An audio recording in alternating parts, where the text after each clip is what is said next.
তো hello guys, তোমরা সবাই কেমন আছো? আশা করি সবাই ভালো আছো। গলায় গামছাটা নিয়ে আমি চান করতে চলে যাই। চান হয়ে যাওয়ার পর আমি নিজেকে একটু দেখে নিই কেমন লাগছে, কালো না পরিষ্কার। মা পুজোর থালাটা নিয়ে নেয়। মা, বুনি আর আমি পুজো দিতে চলে যাই মায়ের মন্দিরে। মন্দিরের গেটের সামনে এসে দেখলাম অনেক ভিড়। পুজো দেওয়ার জন্য আবার লাইনে দাঁড়াতে হবে। তারপর মা, বুনি লাইনে দাঁড়িয়ে যায়। মা আর বুনি মায়ের মন্দিরে পুজো দিয়ে দেয়। তারপর আমরা তিনজন মিলে বাড়ি চলে আসি। একটা নিমন্ত্রণ বাড়ি ছিল, তাই আমাদের পাড়ার দলটা যাচ্ছিল কীর্তন করতে। মা বেরিয়ে যায় মায়ের মন্দির থেকে। এটাকে বলা হয় সিং বাজনা। আর এখন ছেলেদের ডান্সটা বাকি আছে, চলো তোমাদেরকে দেখাই ডান্সটা কেমন।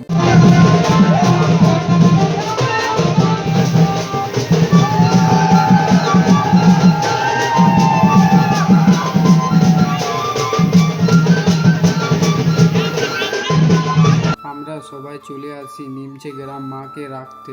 মায়ের মন্দিরে মাকে রাখা হয়। তারপর আমরা সবাই চলে আসি মায়ের মন্দিরে প্রসাদ নিতে।